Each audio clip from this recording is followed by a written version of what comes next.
இப்போ வந்து எம்ஜிஆரோட வாய்ஸ் போன அப்புறம் வந்து அவர் இந்த 68 எல்லாருக்குமே தெரியும், வந்து ஒரு குண்டடி பட்டப்புறம் அவருக்கு வாய்ஸ் வந்து பழைய வாய்ஸ் இருக்குல்ல, அந்த வாய்ஸ் கிளாரிட்டி போது அவர் வந்து நடிக்கிறதே தெரியாது. ஏன்னா அவர் வந்து ஒரு இயல்பாக நம்ம அவ்வளோ கிளாரிட்டி இருந்தது.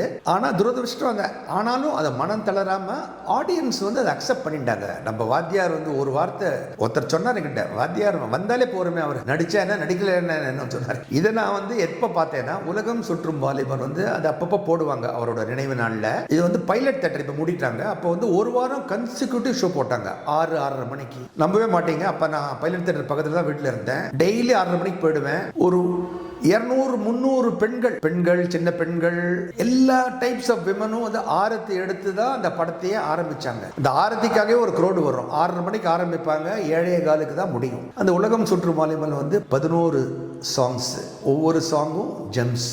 அந்த படமே பாட்டுக்காக ஓடல. இவர் வந்து உங்களுக்கு தெரியுமே, உலகம் சுற்றும் வாலிபன் வந்து அவரோட வந்து ஒரு மைல் ஸ்டோன் மூவின்னு சொல்லுவாங்க. அது வந்து எல்லாருக்கும் ஒரு படம் இருக்கும். எம்ஜிஆர் வந்து சொன்னார், கடைசி வரைக்கும் எனக்கு வந்து உலகம் சுற்றும் வாலிபன், நான் என்றைக்குமே வாலிபன் தான். அது வாலி சொன்னாரா, நீங்கள் எப்படி எப்போவுமே நீங்கள் வாலி, நான் இருக்கிறச்சே நீங்கள் வாலிபன் தான் இருக்கணும்னு ஜோக்கா சொன்னாராம், ஷேர் பண்ணிட்டார். டிஎம்எஸ் வந்து ஒரு வாட்டி ஒரு பேட்டியில் 19 எக்ஸ்பிரஸ் பேட்டி பண்ணேன். அப்போ நான் கேட்டேன், இப்போ வந்து நீங்கள் 2 டாப் ஸ்டார், அப்போது ஜெமினி கணேசன் கொஞ்சம் ஃபேட் ஆகிட்டாரு.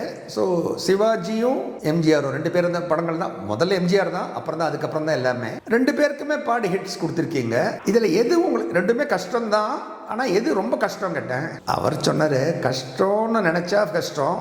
ஆனால் எம்ஜிஆர் படத்தில் எனக்கு என்ன அட்வான்டேஜ் இருந்ததுன்னா, லைட்டாக நான் வந்து எம்ஜிஆருக்கு இப்போ வாய்ஸ் அந்த இது பட்டதுனால அவருக்கு வந்து ரொம்ப டீப்பாகவும் என்னால் கொண்டு போக முடியாது. ப்ரொடியூசரும் டைரக்டரும் சொல்லிடுவாங்க. எம்ஜிஆரே கூப்பிட்டு சொன்னாரான், நீ லைட்டாக நான் மேலே எழுந்து நான் பாடினா எப்படி இருக்கும் நினச்சி பாடுன்னு ஒரு ஃப்ரீடம் கொடுத்துட்டு லைசன்ஸ் டு கில் பாங்களே, கில் இல்லை, லைசன்ஸ் டு என்ஜாய் அப்படி எடுத்துக்கோங்க. ஸோ எம்ஜிஆர் அந்த இதில் வந்து அவர் வந்து லைட்டாக மேலே எழுந்து வாரியாக பாடுவாராம். அந்த பார்த்துருப்பீங்க, புதியவா ஒவ்வொரு பாட்டும், வெற்றி மேல் என்று தேடி வந்தது, ஒவ்வொரு பாட்டுமே லைட்டாக அப்படியே பாட. சிவாஜிக்கு என்ன டிஃப்ரென்ஸ் கேட்டேன்னா, சிவாஜிக்கு நான் வந்து உள்ளேந்து எடுக்கணும். சட்டி சுட்டதெல்லாம் வந்து இங்கேருந்து லிப்ஸ்லேருந்து கொண்டு போனால் அவர் பண்ண கதாபாத்திரங்கள் கேரக்டர்ஸ் ஒன்றுமே வந்து ஹிமாலயன் ரேஞ்ச். அதுக்காக எம்ஜிஆர் ஹிமாலயன் ரேஞ்ச் சொல்லலை. அதனால அந்த டீப்பாக கொண்டுறதுக்கு வாய்ஸ் நான் வந்து அங்கேருந்து நான் வந்தாதான் ரசிகர்கள் எதிர்ப்பா. சிவாஜியும் கூப்பிட்டு சொன்னாராம், எனக்கு நீ வந்து எக்ஸ்ட்ரா ஸ்ட்ரெயின் பண்ற சௌந்தரராஜன், ஆனா பண்ணுங்க, எனக்கு நீங்க பண்றது சந்தோஷம் சொன்னாராம்.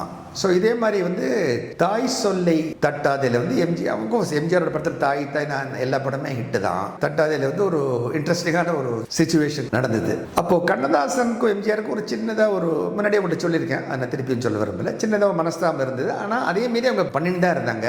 ஒரு வாட்டி கண்ணதாசன் ரொம்ப பீக்கில் இருந்த டைம், அவர் எம்ஜிஆர் சிவாஜி மட்டும் எல்லாருக்குமே பாடினவர், எல்லாருக்குமே கொடுத்த லிரிக்ஸ் அவர் இல்லாத படமே கிடையாதுன்னு சொல்லலாம். அது மாதிரியான சீசனில் அவர் இருந்தார். ஒரு நாளைக்கு எவ்வளோ லிரிக்ஸோட எழுதுவார். நாகேஷ் சொல்லுவாங்களே, ஒரு நாளைக்கு 7 படம் ஷூட்டிங் போகிறான். அது மாதிரி கண்ணதாசன் மூடு தான் டைம் அவருக்கு, டைம்லாம் நீங்கள் சொல்லவே வேண்டாம். அது மாதிரி வந்து எம்ஜிஆர் ரொம்ப கஷ்டப்பட்டு அவரை கொண்டு வந்துட்டாராம். நேராக அவர் வந்து வீட்டுக்கே போயிட்டாராம். என்ன கண்ணதாசன் இன்னும் வரமாட்டேங்கிற ஸ்டுடியோ கூட்ட எம்எஸ்வி இல்லை, என்ன ரொம்ப டைட்டாக இருக்குது, இல்லை இந்த சாங் எனக்கு வந்து இன்றைக்கி வந்து எம்எஸ்வி ரெடியாக இருக்கார், நீ வந்து இந்த சாங் லிரிக்ஸ் எழுதினாதான் அவர் டியூன் பண்ண முடியும், டியூனை நான் அப்ரூவ் பண்ணாதான் நான் ஷூட்டிங்கே போட முடியும்னு பூட்டிட்டாராம். அப்படி வந்த சாங் தான் சிரித்து சிரித்து என்னை சிறைகள் இடித்தான்னு கண்ணதாசன் எழுதின படம். வந்து அது வந்து பல்லவி மட்டும் எழுதிட்டு என்னை இன்னைக்கு விட்டுடும் சொல்லிட்டு வந்து போயிட்டாராம். இது மட்டும் எப்படி பண்ண முடியும்? ஆனால் எம்எஸ்சி பார்த்தாராம், இந்த லைன் ரொம்ப சூப்பராக இருக்கு, பல்லவி எம்எஸ்சி கேட்டு ரெண்டா தானே இருக்கு, இதையே நம்ம வச்சுக்கலாம் சொல்லிட்டாராம். ஸோ எம்ஜிஆருக்கும் இப்போ பெரிய ரிலீஃப். இதுக்கப்புறம் அந்த சாங் நான் வந்து அவருடைய லிரிக்ஸ் நான் வாங்கிடுறேன், என்னோட பொறுப்பு பொன்மனு செல்வன், நீங்க ஒன்றும் கவலைப்படாதீங்க போயிடுங்கன்னு சொல்லிட்டாராம். அதுக்கப்புறம் அந்த லைன்கள் தான், இன்பம் துன்பம் எது வந்தாலும் இருவர் நினைவும் ஒன்றே. இந்த சரணம் தான் வந்து சாங்கை வேற லெவலுக்கு கொண்டு போயிடுது. அடுத்த சுற்றில் சந்திக்கலாம்.